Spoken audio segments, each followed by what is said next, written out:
Mi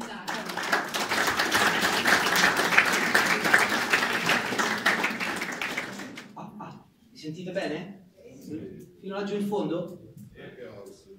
Benissimo, benissimo.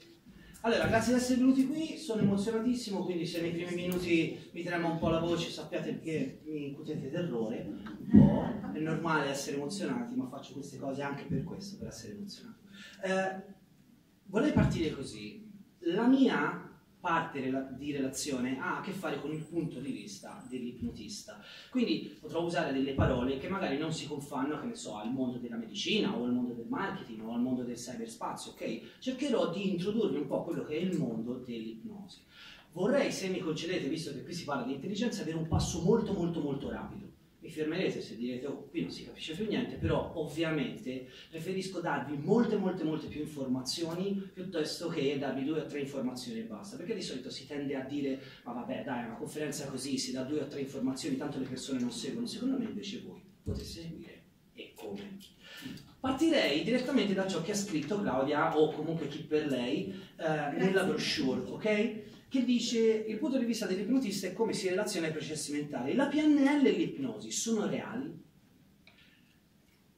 Sì, per quanto riguarda il mio punto di vista, ma poi bisogna vedere come si interpretano queste domande. Vedremo come nello svolgimento di quest'oretta insieme si possono interpretare questo tipo di modelli di pensiero, che sono modelli di pensiero. Ipnosi o PNL in realtà sono discipline, ma non esistono concretamente, matericamente.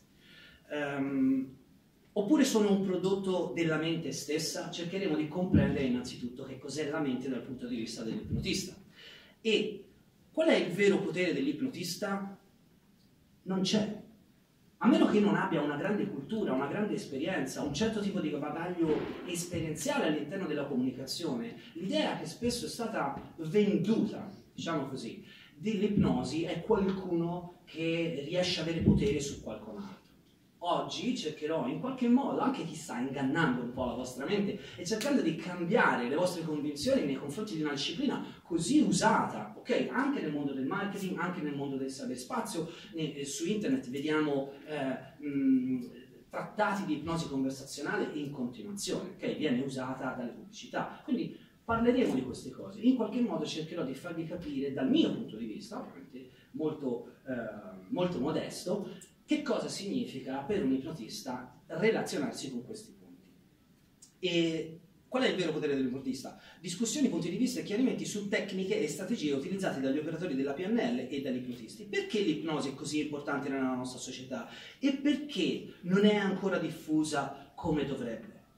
Queste 2 ultime domande, se potrò, se mi darete l'occasione, le risponderò in fondo, ma sarebbe molto bello che in fondo, almeno a questa piccola oretta che io farò con voi, sarebbe molto bello se voi trovaste la vostra risposta. Come mai ancora non si parla così diffusamente di ipnosi? E perché l'ipnosi sarebbe così importante da portare anche nelle scuole, come disciplina naturale? Ok? Se mi concedete, adesso io vorrei partire veramente a razzo.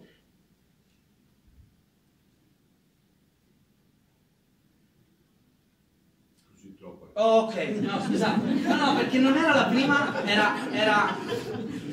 era la seconda, siamo partiti dalla seconda, ok? Allora, questa è la prima, ovviamente, punto di vista dell'ipnotista sulla mente e i suoi inganni. What? Cioè, qual è il punto della situazione? Gli inganni della mente? E quindi che cosa? Cosa può dire un ipnotista riguardo degli inganni della mente? Molti pensano che un ipnotista possa ingannarla, ok, la mente, ma quando si parla di inganno, sovente in italiano si pensa a qualcosa di negativo. Scopriremo che non è così. Sapete benissimo che un giudice non processerà mai un coltello, ma processa la persona che ha utilizzato il coltello in funzione di come l'ha utilizzato. Quindi non si processa mai lo strumento, ok? Then what? Quindi che cosa? Iniziamo la nostra relazione. Secondo me sarebbe importante che ognuno di voi facesse un'esperienza diretta di alcune condizioni che noi ipnotisti utilizziamo quotidianamente. Quindi, mentre vi sto parlando, mentre aggiusto un attimo qui le cose, per piacere, alzatevi in piedi, tutti quanti, non importa soltanto quelli di prima, ma anche in fondo, perché mi hanno detto che mi sentite molto bene, e intanto che vi alzate e seguite la mia voce, sarebbe bello che cominciaste a capire quanto è difficile alzarsi in piedi. Ci sono da costruire un sacco di contrazioni muscolari ed equilibrio. Vi potete rimettere seduti. Questa prima esperienza era per farvi capire che attraverso le parole possiamo condizionare in parte o creare la condizione favorevole perché anche condizionamento non è una parola negativa, però possiamo creare una situazione per cui le persone ci seguono, ok? Possiamo avere un certo tipo di influenza. Per fare questo voi avete pensato alla parola alzarsi, ma il vostro corpo ha dovuto orientarsi nello spazio, trovare un equilibrio, contrarre un casino di muscoli. Ok? Questa è la vostra prima esperienza. Credetemi, avete partecipato a un discorso suggestivo. Suggestione non è un qualcosa di magico, ma è un suggerimento. To suggest in inglese significa appunto suggerire. Va bene? Però la vera e propria... E sto giocando a carte scoperte, oggi ho voglia di insegnarvi qualcosa perché vi possiate portare a casa qualche concetto e chi di voi vorrà approfondire potrà avere materiale per poter fare ricerche personali sempre più profondamente. Allora l'idea è questa, fatelo da seduti tranquillamente, chi lo vuole fare, chi no invece l'importante è che non disturbi. Tra poco vi chiederò di chiudere gli occhi, quindi ognuno di voi farà una vera esperienza intima, non avrà bisogno di dimostrare niente a nessuno. Soltanto seguite le mie parole e parleremo di intelligenza emotiva. Tante volte scusate, intelligenza immaginativa. Tante volte si parla di intelligenza emotiva, ma non si parla mai di immaginazione. L'immaginazione è ciò che crea, prima di tutto, a monte, quello che poi dopo andremo a fare successivamente. Quindi, quanti di voi hanno veramente un'intelligenza immaginativa? Beh, oggi lo scoprirete voi in prima persona. Quindi l'idea è questa, tutti quanti quelli che vogliono partecipare con me mettano, stando seduti, le mani di fronte con i dorsi delle mani rivolti verso il basso. Molto bene, grazie mille di seguire. Ora, la vostra mano destra, che per chi ha problemi dalla vostra parte è questa, perché lo so che c'è chi ha problemi con la destra e la sinistra, specialmente se si parla di politica, questa era una battuta, lasciamola stare. Allora, la vostra mano destra ruota il dorso verso l'alto, così almeno che tutti quanti abbiamo questa posizione, ok? Quindi la vostra mano destra è col dorso verso l'alto, la vostra mano sinistra è col dorso verso il basso.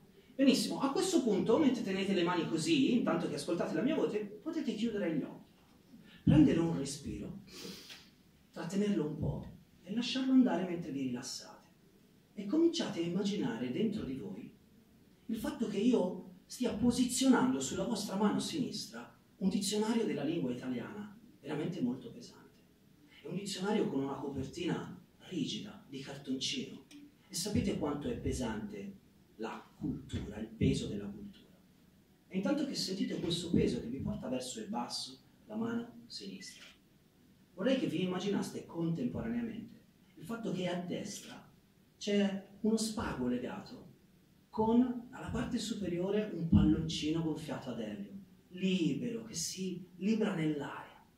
Il palloncino tende verso l'alto, tende a tirarvi la vostra mano verso l'alto. E cercate di immaginare più che potete questa condizione, perché parla di voi. Questo palloncino che tende a spingere la vostra mano destra verso l'alto, mentre dalla parte sinistra la vostra voglia di resistere a quel peso del dizionario cerca di farvi resistere muscolarmente, ma sentite già quanto i muscoli sono tesi, quanto la vostra sinistra vuole scendere in basso, cercando di facilitare la forza di gravità sotto il peso di questo dizionario. L'idea che pensate questo, vorrei che continuaste a pensare al fatto che quel palloncino vuole andare in alto a destra, molto in alto, ed ha un colore pazzesco, un colore bellissimo. Forse ve lo ricordate da quando siete bambini, quello spago magnifico che vi spingeva in alto, a guardare sempre più in alto, anche per agevolare la vostra vita attraverso un discorso di immaginazione. E siccome siete bravi ad immaginare, vorrei che teneste le mani lì dove sono e apriste gli occhi e guardaste le vostre mani, che piano piano hanno cambiato posizione, e le mani dei vostri vicini di sedia. Oh, quelli della Claudia sono pazzeschi, come sono giù davvero. Allora, c'è qualcuno di voi, adesso vi potete rilassare, perché c'è qualcuno di voi che è veramente bravo nell'immaginazione e che ovviamente ha avuto un grosso gap, ok? C'è qualcuno invece che riesce meno ad immaginare perché è più logico-razionale e quindi ha meno oscillazione tra una mano e l'altra. C'è chi molto probabilmente ha sentito più forte la suggestione della pesantezza e c'è chi ha sentito più forte la suggestione della leggerezza. Dovete sapere che questo tipo di, si chiamano test ipnotici, questo tipo di test vengono usati tantissimo, tantissimo nell'ipnosi da palcoscenico.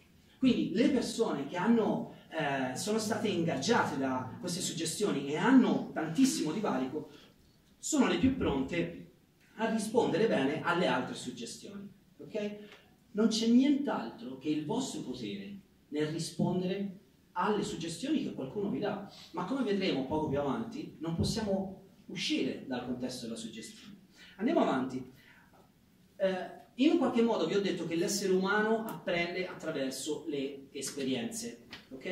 E l'esperienza è tutto, anche la percezione, diretta o indiretta. Qui si potrebbe aprire temi per altre conferenze di molte ore, va bene? Però intanto prendete questi tasselli che poi dopo verranno messi tutti insieme in fondo.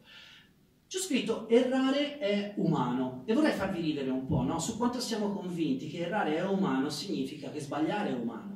Ma se voi prendete in considerazione il fatto che un popolo è errante, non vi verrebbe mai in mente di pensare che un popolo è sbagliante, ma che è un popolo che si muove.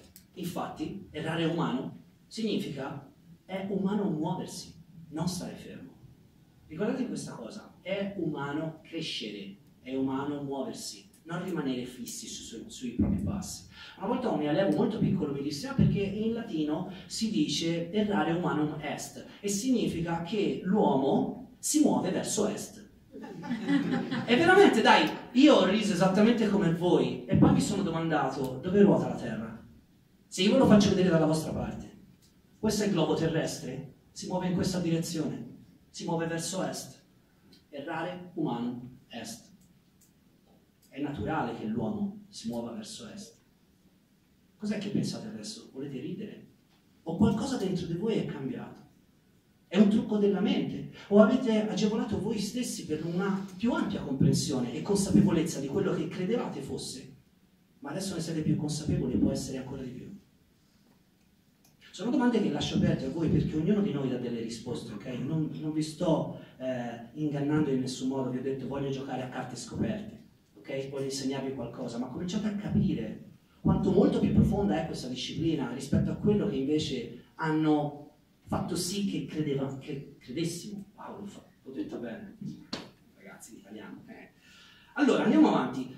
Platone diceva le cose imitano le idee. Questo significa in breve che ha diviso una coppia di realtà, ovvero la realtà delle idee, quella perfetta, quella che noi abbiamo nella nostra testa. Se io vi chiedo pensate a un triangolo o pensate a un cerchio, lo pensate perfetto. Se poi andiamo nella natura, nella realtà più virtuale, tangibile, percepibile e cerchiamo un qualcosa che è perfettamente circolare, non lo troviamo, perché c'è un compromesso. Ecco, questo compromesso parla dell'interazione che noi abbiamo con noi stessi e con l'esterno.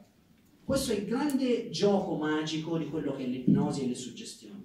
Ma andiamo avanti, siccome dobbiamo parlare di cervello e di mente, vorrei subito dirvi che la mente non è il cervello, mentre il cervello è 1 chilo e mezzo di ciccia, di materiale biologico, ok? E dipende da che cranio uno ha, ok? 1 chilo e mezzo, la mente è una struttura filosofica. Ricordiamoci che noi abbiamo messo questa parola, abbiamo dato un label, cioè un'etichetta a mente, ma in realtà non esiste, non la possiamo toccare, la possiamo percepire in un altro modo. E allora la mente, sappiamo che mente perché non è attaccata a questo contesto di realtà, ma a un contesto di realtà reale e non virtuale. Questo significa davvero che la mente mente. Ma sapete il paradosso del mentitore? Io mento.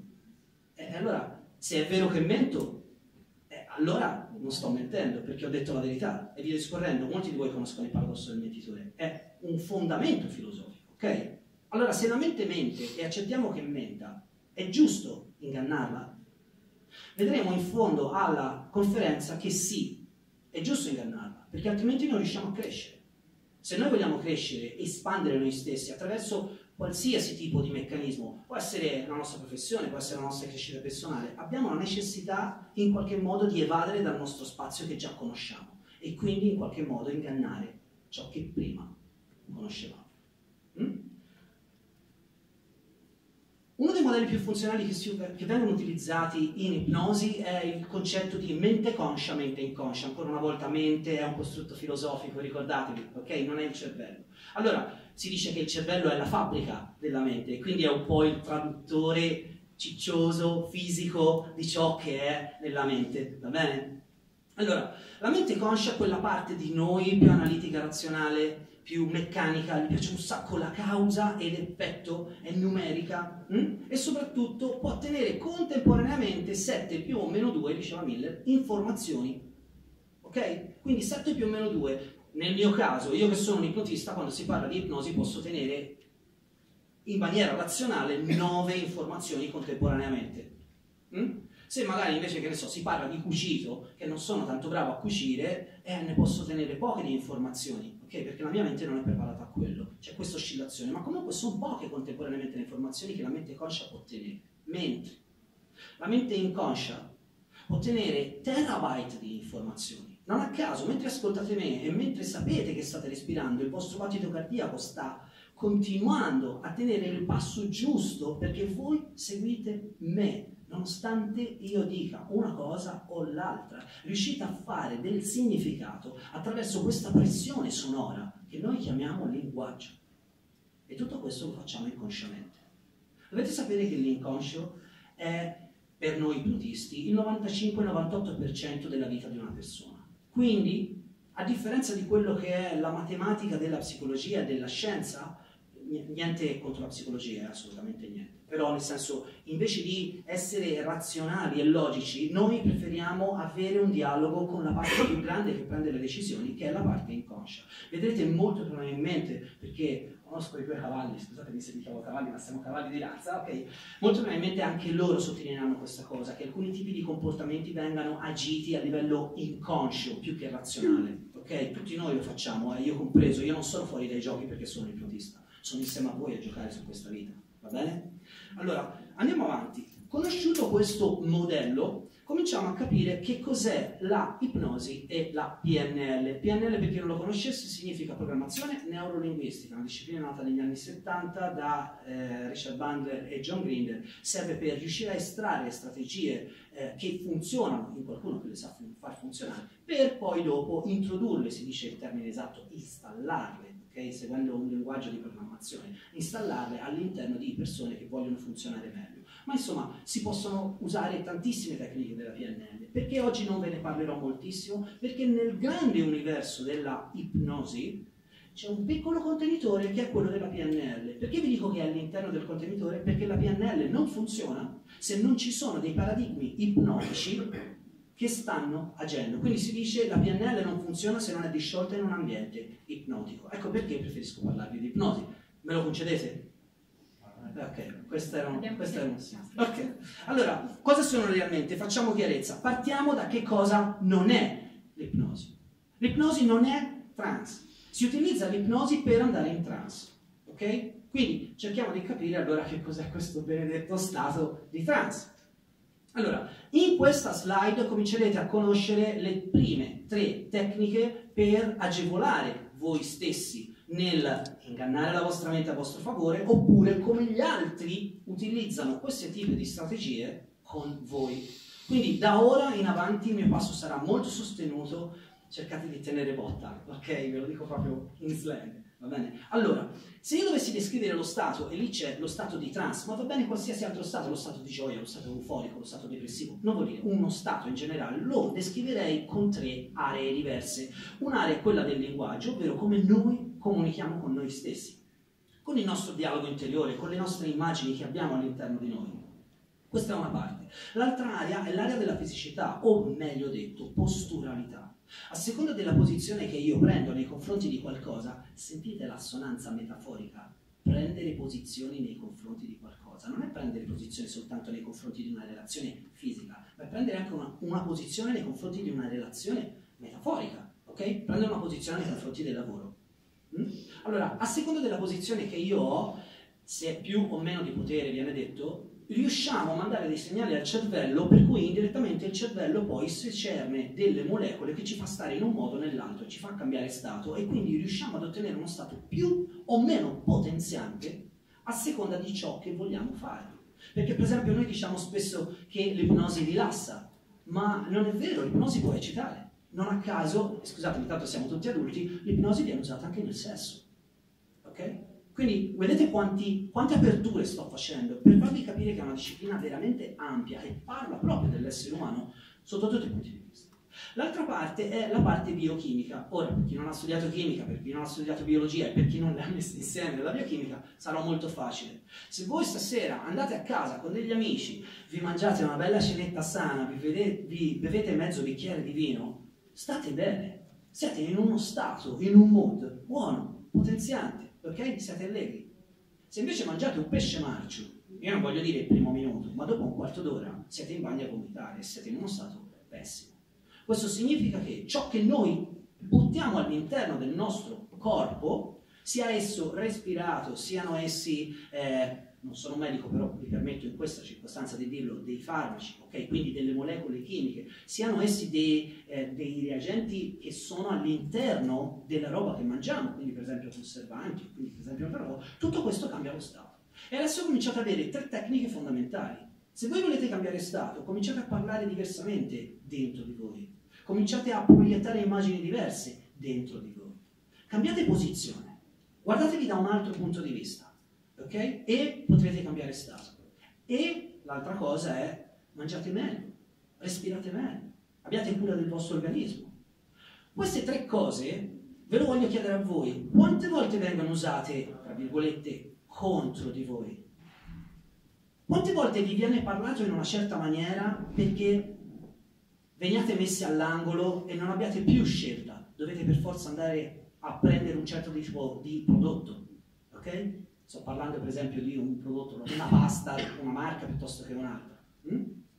Quante volte vi viene detto, ah guarda sei arrabbiato, vieni un attimo qui, mettiti seduto e ne parliamo. E il fatto di muovere una persona da un punto A a un punto B e di muovere la propria fisicità fa sì che quella persona cambi stato. Vogliamo chiamare questi inganni della mente? Che ben vengano. Fino al momento in cui adesso voi siete acculturati di questo, e come diceva giustamente Claudia, adesso che conoscete non vi fate più fregare. In questa ora conoscerete una valanga di possibilità per fare tutto questo. E sarà il basamento, mi auguro di fare del bene a loro, di modo che per cui loro potranno mettere sopra ancora tecniche sempre più nello specifico. Posso andare avanti a questo passo? Sì. Grazie. Allora, l'ipnosi cos'altro non è? Non è dormire. Tutte le volte che diciamo, ah guarda, non era un'ipnosi perché ti sentivo. E certo, non stavi dormendo, non sei morto. Ok? Potevo aprire gli occhi quando volevo. Certo, essere in ipnosi è qualcos'altro. Essere nello stato di trance è qualcos'altro. Ma perché si dice dormire? Perché è venuta fuori questa cosa? Perché nel 1843 James Braid stava studiando il mesmerismo e via via che lo studiava vedeva queste persone si chiudevano un po' gli occhi, si afflosciavano un po', no? Questo stato un po' di sonnolenza, lui come l'ha chiamato? L'ha chiamato dormire, ma siccome lo sapete che quando sono medici vogliono usare il greco, no? Perché tanto se non facciamo i fighi non siamo fighi e allora facciamolo. L'ha usato questo termine come hypnosis in inglese, ma dal greco hypnosis significa dormire. Nemmeno un anno dopo manda un articolo alla comunità ipnotica e dice signori, questi hanno sbagliato, non c'entra niente, questi non dormono, questi reagiscono. Nel sonno non reagiscono. Allora, siccome reagiscono, secondo me è un discorso di focalizzazione. Io lo vorrei chiamare monoideismo. Ricordatevi questa cosa, una singola idea, monoideismo. La ritroveremo fra qualche minuto e capirete perché è fondamentale, soprattutto per voi. Andiamo avanti. Quindi l'ipnosi non è dormire. L'ipnosi non è nemmeno controllo. Avete capito che siete già liberi di accettare o meno le suggestioni. Infatti negli esperimenti che avete fatto eravate assolutamente liberi di alzarvi in piedi o no. Qualcuno di voi non si è alzato. Eravate liberi di interagire con questa cosa. Ho creato un attimo di attenzione, un attimo di aspettativa. Certo, so fare il mio mestiere, ovviamente se no non lo farei. Però eravate liberi di non interagire con quelle suggestioni. Quindi non è controllo, non è manipolazione. Se una persona ti dice di no, no. Non puoi andare oltre, ok? Non è soggiogazione e sicuramente, per piacere, se qualcuno vi dice che l'ipnosi è l'alterazione di coscienza, dite, ha detto Caruso che ti posso dare uno schiaffo. Perché non è vero. Perché la coscienza non può essere alterata la consapevolezza che noi abbiamo di una coscienza, ma non la nostra coscienza. Ok? Mettiamo i puntini sulle i perché è fondamentale, altrimenti ci prendono in giro con le parole. Andiamo avanti. Quindi l'ipnosi che cos'è? Cominciamo a definirla. Oggi vi ho portato delle definizioni di personaggi veramente, veramente forti. Quindi teniamoci strette queste definizioni. La prima ci viene da Felice Perussia, che è il direttore della facoltà di psicologia dell'Università di Torino, nonché un mio mentore. Ce lo invidiano tutti in Europa, è un colosso dell'ipnosi, va bene? E dice così: l'ipnosi è una psicotecnica impiegata per far passare un soggetto da uno stato di veglia, quote unquote, quindi tra virgolette, allo stato di trance. E io mi sono permesso di scrivere viceversa, nel senso che poi li dobbiamo orientare nel qui e ora. Allora, innanzitutto è una psicotecnica, cioè è una strategia che facciamo mentalmente e che è atta a portare una persona da uno stato A a uno stato B. Che cosa voglio dire? Che voi siete degli ipnotisti adesso, perché sapete come portare una persona da uno stato A a uno stato B, facendogli cambiare la fisiologia, facendogli cambiare o dandogli qualcosa da mangiare, no, di dolce invece che di salato, o parlandogli in un modo diverso dall'altro. Voi siete già parte del grande mondo dell'ipnosi. È una grande comunità, anche se non lo sapete, ne facciamo parte tutti, ok? Allora, perché ho messo tra virgolette lo stato di veglia? Perché non è dormire, ma perché si deve dire, quando sono uscito dall'ipnosi mi sono svegliato? Non è dormire. Allora, se non è dormire non ti puoi svegliare, ok? A meno che tu non sia sveglio, allora potresti dire che ti svegli. Ma capite che c'è una doppia assonanza, perché una persona può essere non sveglia, benché sia sveglia. Infatti si dice di qualche dotto non è sveglio. Ok? Sto giocando con le parole. Posso continuare? Grazie. Allora, l'ipnosi è l'arte della suggestione. Questa è una delle mie preferite definizioni. Perché? Perché si parla di mondo suggestivo. Allora, le suggestioni sono idee, quindi vi ricordate Platone, il mondo delle idee? Sono idee che divengono atti e comportamenti, quindi behavior, comportamenti. Ok? Riusciamo a muovere attraverso le suggestioni muscolatura, prendere quel pacchetto di pasta e metterlo nel carrello. Capite quello di cui sto parlando? Ok, allora, le suggestioni sono idee che diventano atti e comportamenti. Le suggestioni sono le suggestioni a dominare. In inglese sarebbe to rule, cioè a normare, a dare le regole al mondo, al fenomeno dell'ipnotismo, e non il contrario. Questo Ippolite, mi fa ridere sto nome, Bernheim nel 1884 diceva: è possibile che nel 2018 ancora non veniamo educati, non veniamo informati davvero bene su che cos'è l'ipnosi? Vi ricordate le 2 domande a cui risponderete voi in fondo alla mia conferenza? Ricordatevi, perché state andando verso la direzione della vostra risposta. Allora, Ippolite Bernheim è colui che ha introdotto per la prima volta il termine psicoterapia. Ora ve lo dico dal mio punto di vista. Nel grande contenitore dell'ipnosi vi ho detto che c'è un contenitore che si chiama PNL e c'è un altro contenitore che si chiama psicologia. La psicologia è un piccolo contenitore che sta nel grande contenitore dell'ipnosi. Quando si parla di psicoterapia, e ve lo dico da un punto di vista, ok, non sono un medico, metto le mani avanti, però ve lo dico dal mio punto di vista, umano, soggettivo. Quando si parla di psicoterapia, si sta parlando di qualcuno che era ipnotista, che si rende conto che poteva dare suggestioni ad occhi aperti, ok? E quindi che vuol dire che a occhi aperti non andiamo in trance? Andiamo in trance continuamente noi. Andiamo in trance ogni 45, 60, 90 minuti e sono trance così naturali che appunto vengono chiamate natural trance, ok? Trance naturali. Quindi possiamo accettare suggestioni anche a occhi aperti, e voi vi siete alzati perché avete accettato delle suggestioni e avevate gli occhi aperti. Quindi questo modello della psicoterapia dobbiamo vederlo attraverso gli occhi di un ipnotista che dice: ah vabbè, ma non ho bisogno dell'ipnosi, pensando ancora nel 1884 che ipnosi significasse dormire. Ma non è dormire, ve lo ricordate? Allora, L'ipnosi è un naturale stato di iperfocalizzazione nella quale la mente conscia non interferisce con processi inconsci. Questo è Igor Ledowski che parla, uno dei più grandi e acclamati ipnotisti a livello conversazionale. Cioè si può fare attraverso le parole ipnosi. Ne siete stati voi esperimento all'inizio di questa relazione. Allora, ma soprattutto voglio sottolineare che l'ipnosi è un naturale stato, è già presente nell'essere umano, non è una condizione indotta. Ok? Non è un qualcosa di artefatto, ce l'avete già, lo fate già, va bene?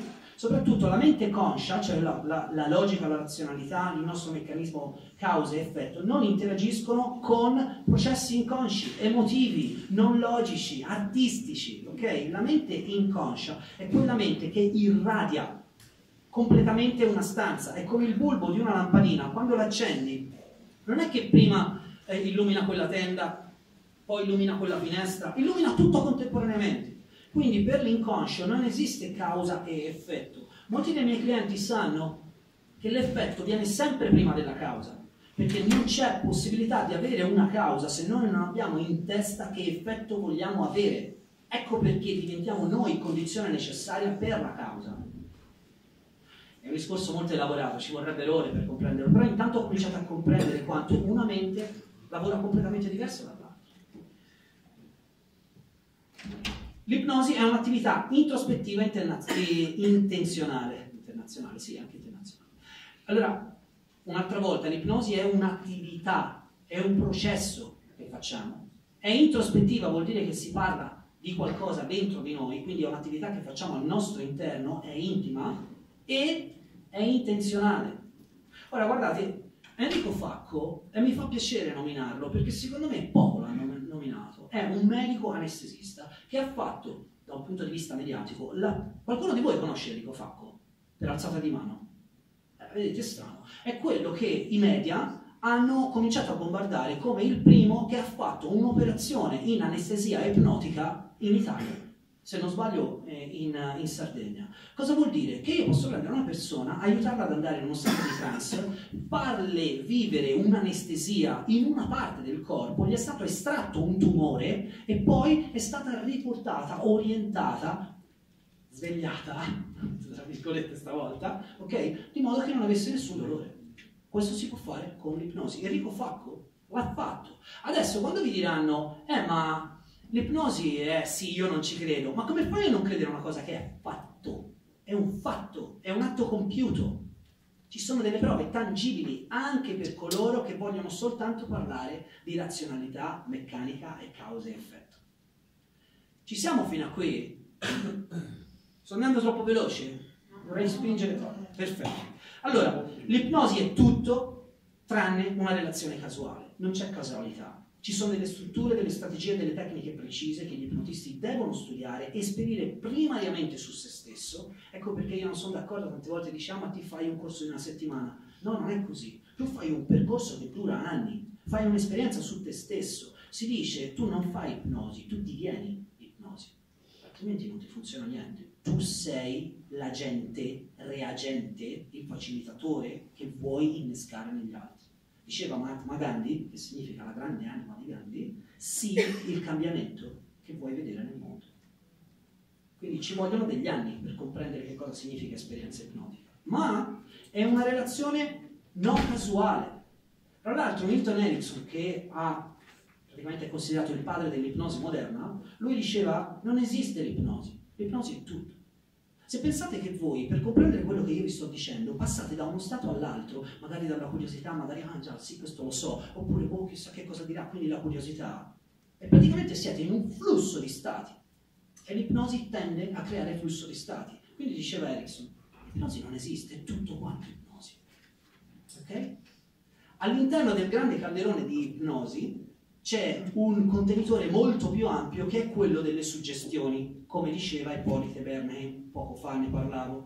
Se volete sapere qualcosa davvero in particolare delle suggestioni, 2 anni fa ho scritto un libro che si chiama Fai ciò che ti dico, come, quando e perché utilizzare le suggestioni o qualcosa del genere, non mi ricordo il secondo titolo, ma comunque Russo Colzi Fai ciò che ti dico. È il primo libro mai scritto in Italia, in italiano, che tratta soltanto l'ambito delle suggestioni e vi spiega come vengono usate le suggestioni in televisione per manipolare le masse, come vengono usate nella didattica, come vengono usate nella scuola. Non sto facendo nessun tipo di pubblicità, credetemi, perché ogni libro che viene venduto io non ci vado a prendere nemmeno un caffè, con i libri non si guadagna niente. Però mi farà piacere, se voi sarete così carini da prendere o scaricatelo, non mi interessa, leggere quel libro e poi mi mandate un feedback e mi dite se vi è piaciuto e che cosa posso aiutarvi a comprendere sempre meglio, magari in un secondo libro che andrò a scrivere. Quindi per questo vi ringrazio se volete farlo. Allora, c'è la mia definizione di ipnosi, anche se io non sono così tanto grande come quegli altri che vi ho citato, ma ci tenevo a dare anche il mio modesto parere. Io mi occupo di ipnosi naturale. La chiamo così perché secondo me non c'è nient'altro che la natura a muovere la coda e distruggere tutto quello che il piccolo essere umano pensa di aver posseduto su questo pianeta. Ok? Quindi la chiamo ipnosi naturale. L'ipnosi naturale è una disciplina che utilizza le suggestioni per innalzare il livello di consapevolezza soggettiva. Non tutti quanti partiamo dalla stessa consapevolezza, siamo tutti quanti diversi, quindi ogni mio cliente ha a che fare con me in maniera completamente individuale e ho bisogno di prendere ogni soggetto come unico e irripetibile. Spero che questo tipo di definizioni vi comincino a far capire quanto l'ipnosi in realtà non è davvero soggiogazione o manipolazione. È naturale, l'ipnosi è naturale. Ma perché viene utilizzata l'ipnosi? Per attivare lo stato di trance, cui è uno stato in cui noi recepiamo molto meglio le suggestioni. Siamo molto più facilitati a accettarle, ma soprattutto per bypassare questo benedetto fattore critico o facoltà critica o filtro della mente conscia di cui parlava Dave Hellman, altro illustre ipnotista, che tra l'altro questo ipnotista ha insegnato a tutti i medici e a tutti i dentisti americani come si fa ipnosi. Okay? Quindi questo tipo di concetti sono personaggi top nella storia dell'ipnosi. Allora vi vorrei parlare di questo guardiano del castello. Immaginatevi per un attimo, se potete, che c'è un castello dove all'interno c'è il re e la regina, ok? E tutto quello che succede nella contea, chi è che detta legge? Re e la regina. Ma tu non puoi mica prendere e entrare dentro il castello. Per entrare dentro il castello sapete benissimo c'è un ponte elevatoio, ok? Di fronte al ponte elevatoio c'è un guardiano del castello. Ecco, quella è la mente conscia, il filtro che dice cosa faccio passare e cosa no. Usualmente il guardiano del castello non fa passare niente che non conosca già. Fermiamoci un attimo qua. Capite che se voi non fate passare niente di ciò che non conoscete già, vuol dire che siete fermi e vuol dire che non potete crescere. È chiaro questo? Quindi in qualche modo proprio voi dovrete spingere anche il guardiano del castello a provare nuovi gusti, a provare nuove attività, a fare nuove cose che vi facciano crescere, perché crescere significa espandersi. E l'uomo, come condizione generale, universale, non può fare altro che crescere. Poi voi potete dire razionalmente che vi siete evoluti o involuti, non so se si dice così, forse devoluti, no, mi sto scherzando. Ok, magari lo percepirete positivo o negativo, questo crescere, ma non potete fare altro che quello. Quindi in qualche modo state ingannando quel guardiano. Ecco, l'ipnosi viene usata proprio per quello. Ci sono delle regole, dei principi dell'ipnosi e dell'inconscio con le quali adesso comincio veramente ad andare veloce perché saranno le tecniche che comincerete a comprendere. Allora, la prima regola è la regola del flusso. Chi va piano va sano e va lontano. Se io vi dico delle cose progressivamente, senza cambiare troppo direzione repentinamente, va bene? Ma ve le comincio a dire e piano piano comincio a curvare, voi non vi rendete conto che state andando a destra o a sinistra. Ma se faccio una curva a 90 gradi, vi rendete immediatamente conto che sta succedendo qualcosa. Allora, tanto più ciò che ascoltiamo, ma potevo scrivere ciò che percepiamo, va bene? Segue un flusso continuo, tanto meno il fattore critico percepisce i cambiamenti e quindi fa passare informazioni che in altro caso avrebbe respinto. Ok? Storie del tipo, immaginatevi una bella spiaggia dove siete comodamente seduti e c'è il mare che fa shhh, e potete sentire dei guardiani e vi sdraiate sulla sabbia e sentite l'elefante dietro la testa. Sì, lo so, aver detto elefante è ingombrante in questo modello, no? È troppo veloce. Ma se io vi dico che in questa sabbia riconoscete anche il profumo di un'isola esotica, e spesso nelle isole esotiche ci sono grandi mammiferi come gli elefanti, non a caso questo elefante si mette dietro di voi per farvi da cuscino. È stato molto più fluido, molto più progressivo. accettate meglio un set di suggestioni. Avete capito la regola del flusso? Ecco. Regola dell'associazione. L'inconscio ama lavorare per associazioni. Se voi riuscite ad associare un qualcosa ad un qualcos'altro, soprattutto linguisticamente, una delle mie specializzazioni è ipnosi conversazionale. Questo significa che io conversazionalmente riesco a far associare impianti di concetti oppure idee ad altre idee che spesso sono distanti fra loro, ma perché servono magari per il beneficio o per la realizzazione di un obiettivo del mio cliente. Allora, le persone di solito rispondono, l'abbiamo detto per il guardiano del castello, rispondono meglio a idee e concetti che conoscono già. Okay? Allora un giorno c'è un venditore di questo prodotto che si chiama Trick & Track, facciamo per esempio, va dal guardiano e gli dice tu che cosa stai facendo? Vuoi entrare nel castello? Sì, devo presentare delle cose al re. Ma guarda, che cos'è? È Trick & Track. Non lo conosco, vai via. No, ma come non lo conosco? Ma tu non te li lavi i denti? Certo che me li lavo i denti. Perché questo qui praticamente è un dentifricio particolare, che io ho chiamato Trick & Track perché scoppietta in bocca. Ma dai, che figata! È un dentifricio, lo so, il dentifricio lo conosco, passa pure. Ok? Associare cose che non conosciamo a cose che già conosciamo. Poi vedremo che la regola dell'associazione è usata anche per il dolore e per il piacere, ma lo vedremo dopo. Perché adesso quello che io sto cercando di fare è dividere delle strategie, delle regole, dei principi che sono comunque tutte insieme. Quindi sarà compito vostro cercare di capire come vengono usate a vostro svantaggio o a vostro favore. Principio dell'immaginazione. Attenti a questo. Laddove la ragione e l'immaginazione entrano in conflitto, l'immaginazione vince sempre.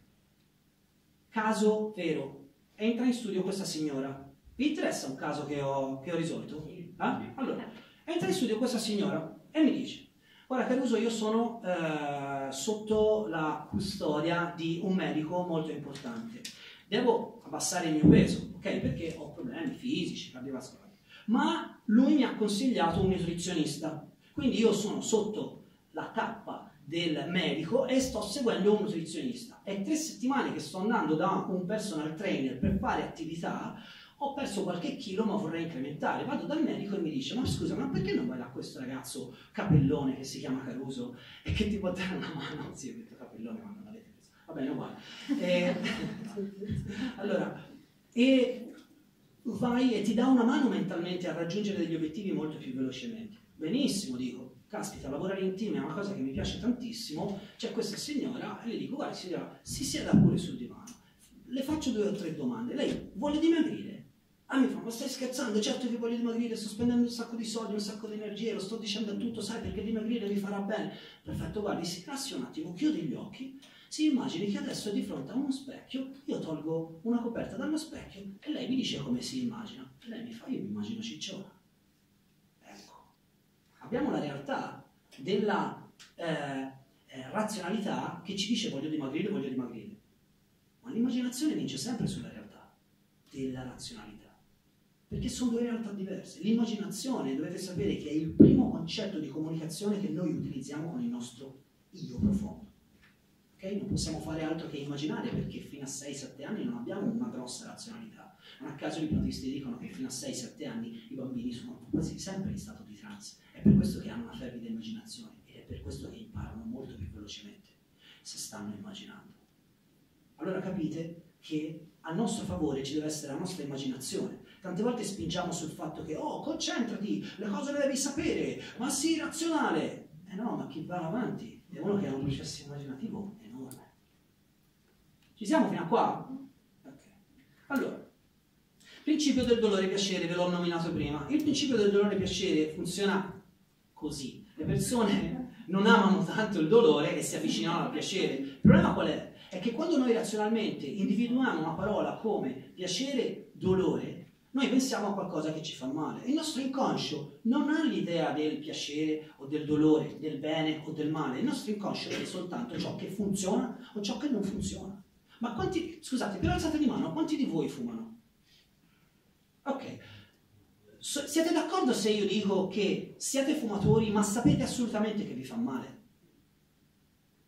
Vi torna? Quindi la razionalità poco conta. Evidentemente il vostro inconscio utilizza il meccanismo del fumare perché gli funziona per altri motivi. Alcuni dei miei clienti mi dicono: io quando fumo mi sento più cool, più tranquillo, più figo, riesco a interagire con le persone, riesco a ammazzare il tempo. E io dico: sì, tu ammazzi il tempo, ma la sigaretta ammazza te, vedi un pochino se ti va bene, ok? Allora, dobbiamo capire che il principio del dolore e del piacere ha a che fare con il nostro inconscio in funzione delle funzioni che deve svolgere. Se non funziona una cosa per l'inconscio, te la ributta fuori come dolore. E noi abbiamo un dolore e diciamo: ah, devo andare, che ne so, dal fisioterapista. Certo, vacci, ci mancherebbe altro. Io non sono un medico, non vi posso dire di non andarci. Però da un punto di vista dell'ipnotista vi dico che ci sono delle ragioni che hanno a che fare con le funzioni della vostra vita, oltre che a quel meccanismo meccanico. Sono stato chiaro su questo principio? Capite che c'è un sistema di associazione all'interno del dolore e piacere. Per esempio, una signora mi dice che quella macchina che vuole comprare è troppo cara. E io non voglio mica comprare le cose care. E io quel caro lo percepisco come è un dolore spendere troppi soldi per quella donna. E allora converto quel dolore in: ma lo sa signora che lei sta pagando la sicurezza dei suoi figli? Perché qui si sta parlando veramente della sicurezza dei suoi figli. Lei vorrà guidare bene ed essere sicura che quando frena la macchina si ferma. Io sto associando un dolore a un qualcosa di più importante, che ha una funzione più importante per il nostro inconscio. E allora attraverso queste regole concatenate riesco a prendere una persona e muoverla da uno stato all'altro. Sono stato un po' più chiaro? Tanto ne faremo ancora di esempi. Allora, il principio di ripetizione. Tutte le volte che ripetete qualcosa lo state consolidando. Quindi, cosa diceva questo Joseph Paul Goebbels? Che non so se si dice Goebbels, ma era un tedesco. Goebbels, ok. Non era mica uno da poco. Lui e l'altro, Edward Bernays, sono stati due propagandieri allucinanti. Lui è quello che si occupava della seconda guerra mondiale in tempo dei nazisti. Cioè ha scritto, se non sbaglio, un decalogo o 11 regole su come movimentare le masse. Quindi, cioè, se lo andate a cercare su internet è molto interessante. Okay? Lui diceva: una bugia ripetuta continuamente diviene verità, si consolida, si cristallizza. Qualcuno che gli piace un po' di più l'esoterismo, che gli piace un po' di più la New Age, avrà sentito dire che il numero 21 è il numero della cristallizzazione, quindi ogni cosa che fai lo devi ripetere almeno 21 volte perché si cristallizza all'interno. Qualcuno parla dei processi e dei solchi mnemonici che hanno bisogno almeno di 5 ripetizioni. La ripetizione è una cosa fondamentale. Okay? Io ho scritto gli asset triplette ipnotiche perché più volte noi riusciamo a far dire di sì a una persona, più lo stiamo educando e quindi allenando a dire di sì. E quindi impara a dire di sì anche a condizioni che magari non sono proprio favorevoli. Mi seguite? Questo è un sì. Ok, non è difficile, però se io continuo a farlo, voi continuate a dirmi di sì e vi porto su una strada che magari non è poi così vera, cosa che non voglio. Ma voglio farvi capire quali sono le ragioni per cui si interagisce con questo set di regole. L'altro discorso sono le triplette ipnotiche. Usualmente sapete benissimo che in ipnosi si parla di rilassamento e se io volessi che ognuno di voi, no, seguisse uno stato di relax, devo parlare assolutamente di rilassamento. Magari rilassate prima la parte muscolare o magari rilassate prima la parte mentale, perché qualunque sia la parte che state rilassando potete trovare nello stato di relax un rilassamento anche della persona, dei problemi. Rilassate anche i problemi. Vedete quante volte ho già detto relax? Il vostro inconscio comincia a prendere i pattern, okay, che io ripeto, e comincia a rilassarvi. Magari non adesso, perché spero che non vi rilassate troppo, voglio che siate vivi e comprendiate, però è un fenomeno comune questo qua, il ripetere. Vi dice qualcosa il termine bombardamento mediatico? Capite che cos'è la legge della ripetizione? E capite come il bombardamento mediatico può essere legato all'associazione? O alla regola del piacere e dolore? A seconda di come bombardo le persone, posso fargli sentire una cosa piuttosto che un'altra? Cominciate a comprendere un po' meglio, perché adesso sto rimettendo tutto insieme. La regola dell'attenzione è una delle regole che penso anche loro tratteranno in un modo o nell'altro, perché se ci fate caso anche sul web è tutta una rincorsa a avere la vostra attenzione.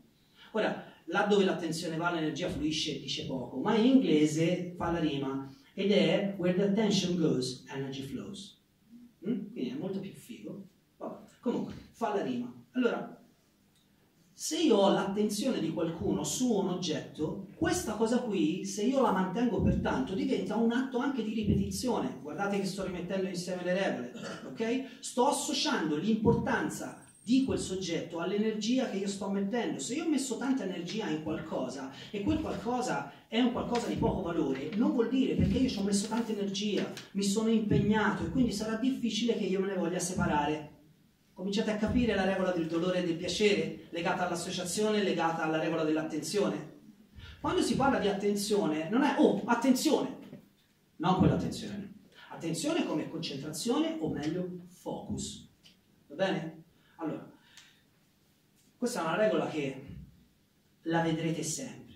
Di solito avete presente quei siti dove voi cliccate dentro e c'è il pop-up che fa così? Ecco, il pop-up attira l'attenzione, perché sappiamo che le nostre percezioni visive sono incuriosite da ciò che si muove, non da ciò che sta fermo. Perché è più vivo, come dice l'animismo in psicologia.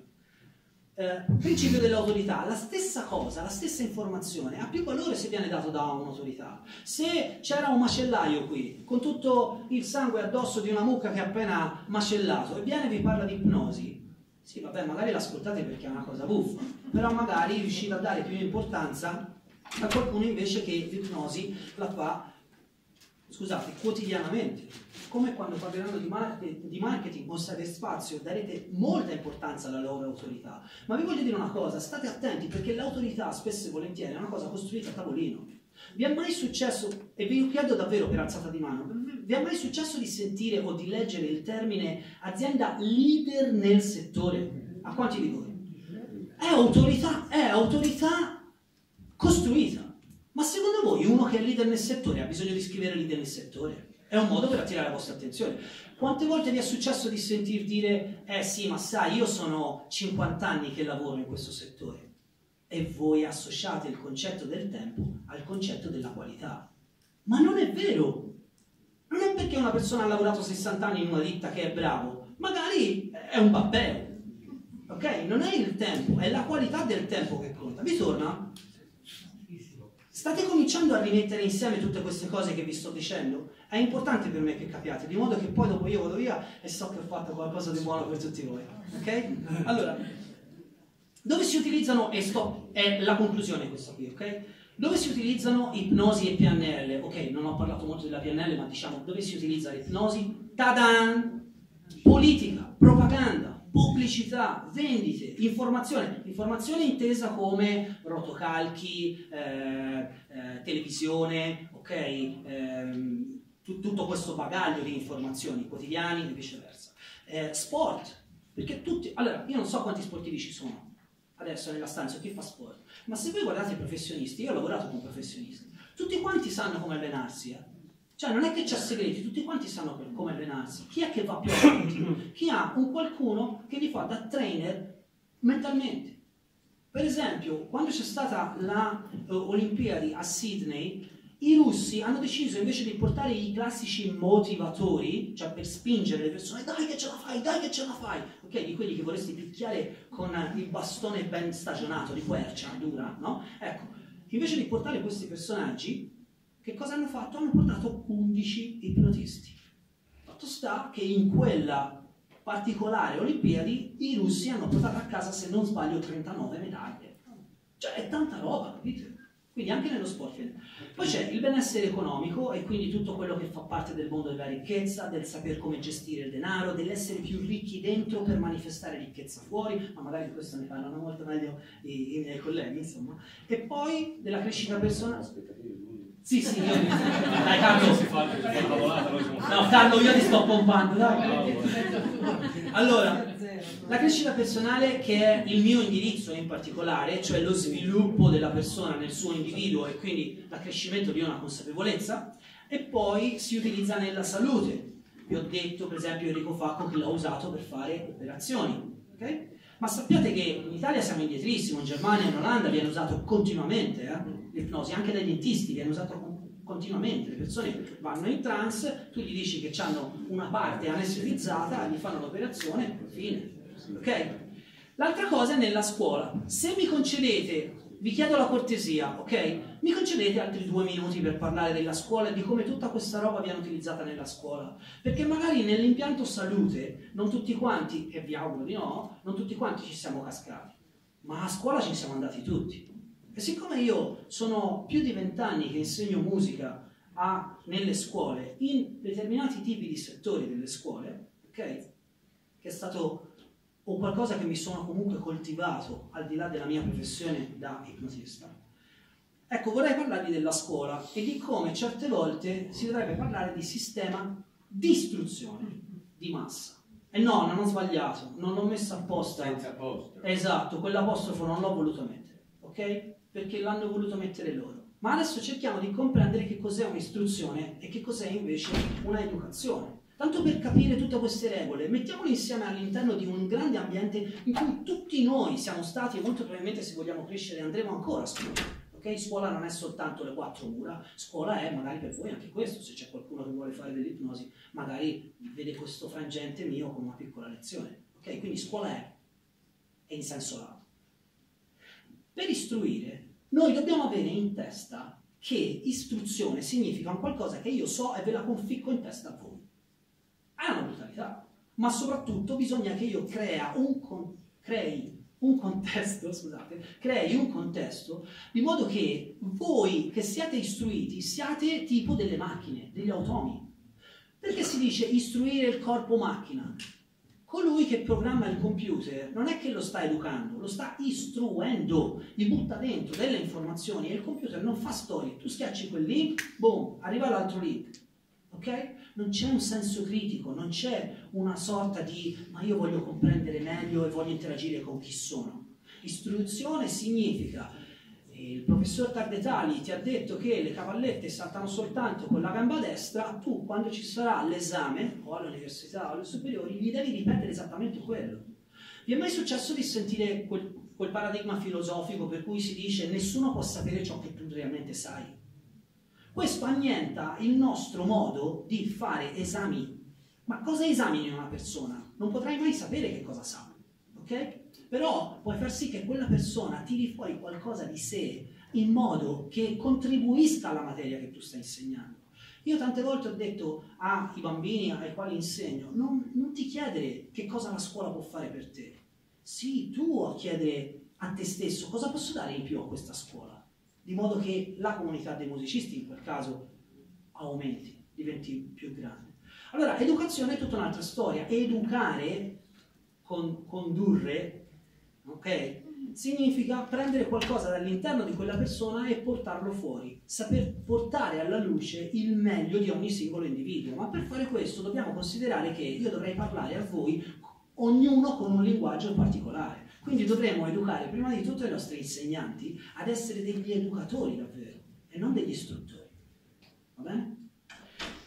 La specializzazione verso la cultura è un altro grande inganno della nostra società. Io so che quando si parla di marketing si dice di solito get a niche to be rich, cioè abbi una tua nicchia di mercato per diventare ricco. Questo però che cosa fa da un punto di vista interno? Io sto parlando da un punto di vista dell'ipnotista, allora non è che dico c'ho ragione, vi do la mia. Se io mi immagino in un tessuto sociale e devo parlare con le persone, più specializzato sono, più mi stacco dal tessuto sociale e ho un picco. Io sono quello che fa i bottoni della camicia con 5 fori, sono perfettamente 1 millimetro e 3 centesimi, c'è una scritta soltanto arancione dove c'è scritto non leggere, no? Cioè sono iper specializzato in quello, ma con chi parlo? Solo con la persona che aveva bisogno di quello, ma io non ho modo di parlare con nessuno. Mentre la cultura è tutta un'altra storia. E guardate gli inganni della mente cosa sono, ok? Cioè come ci fanno associare un bene e un male. La cultura significa avere moltissime competenze trasversali. E vi assicuro, per quanto riguarda il mio punto di vista, se non è tra 5 anni sarà tra 6 o 7, le competenze trasversali avranno molto molto più valore che ogni tipo di specializzazione, perché non siamo più in grado di comunicare trasversalmente fra di noi. Ok? Allora non è soltanto una morale, è farvi capire come questo set di regole sono state introdotte nella nostra società per creare una cultura che a Piero piace chiamare popolaresca, ma che magari in altro modo potremmo dire una cultura di massa. una cultura massificante, una cultura che lobotomizza. Ecco perché io dico sistema di istruzione di massa. L'altro discorso è sulla nozione e informazione. La nozione non ha un senso. La nozione è, nel 1492 è stata scoperta l'America, punto. Metti il bollino ed è così. Non ci devi riflettere, tu devi seguire un'istruzione che ti viene data e quindi è piena di nozioni, senza azioni. L'informazione è tutt'altro. Prima di tutto l'informazione è informazione, cioè si sta sempre formando. La vera informazione, per esempio, che fanno i giornalisti, non può essere una nozione spiattellata su tutti i rotocalchi sempre la stessa, perché le informazioni si continuano a formare continuamente, c'è sempre un'evoluzione, c'è un disastro aereo, ogni 5 minuti succede qualcosa, non stanno fermi, quella è la vera informazione, continuare a formarsi.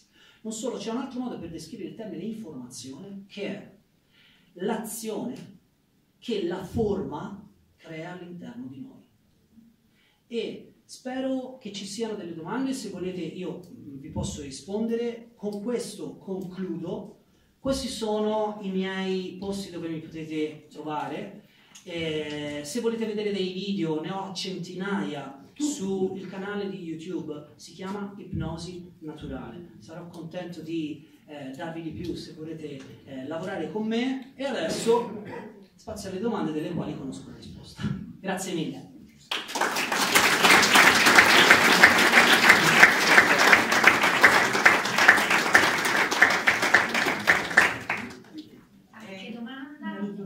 Non è che si può tornare alla slide di prima con la foto www.caruso.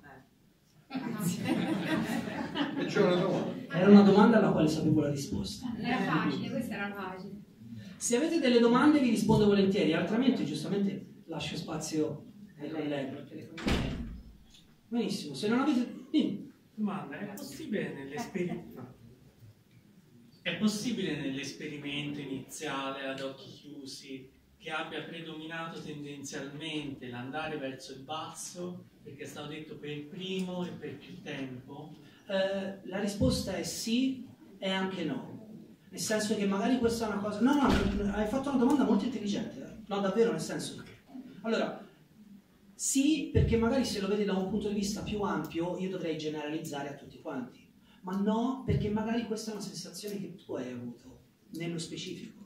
Quindi una delle cose che hanno a che fare non con la scienza della ipnosi, ma con l'arte dell'ipnosi, è riuscire a interagire con il singolo individuo in maniera efficace. Questo significa, per esempio, che, supponiamo il caso, mi posso permettere, certo. Come ti chiami? Giovanni. Giovanni, tu vieni nello studio e mi dici, io voglio raggiungere quell'obiettivo lì. E ti dico, va bene, lo possiamo fare, no? Inizio a fare un certo tipo di lavoro e tu cominci a educare me. Tu cominci a dirmi, sai, questa cosa che mi hai detto mi suona male. Puoi usare un altro termine? Sì che posso. E quindi mi adeguo fino al momento in cui divento efficace per il lavoro che fai. Quindi certo, può darsi che se io ho ripetuto molto di più schemi mentali che hanno a che fare con il peso del dizionario, può darsi che generalizzando le persone abbiano accettato meglio, per il fatto della regola della ripetizione, ora hai capito, no? Cos'è ok, che la mano sinistra fosse più pesante. Ma magari ci sono persone, e ve lo chiedo a voi, c'è qualcuno che ha sentito che la mano era più leggera? Vedi, per esempio... Lei hai ripetuto più quella della mano leggera. Vedi? Allora lì è un discorso, anche per lei signora, vedi? Allora è un discorso non di matematica, ma di accezione. Usualmente, e ve l'ho detto, gioco a carte scoperte, vi voglio davvero insegnare qualcosa, il senso della pesantezza, della focalizzazione al centro è più un discorso mascolino. Okay? Non mascolino nel senso che uno è maschio e l'altro è femmina, ognuno di noi ha una parte maschile e femminile, dai, siamo nel 2018, lo sappiamo.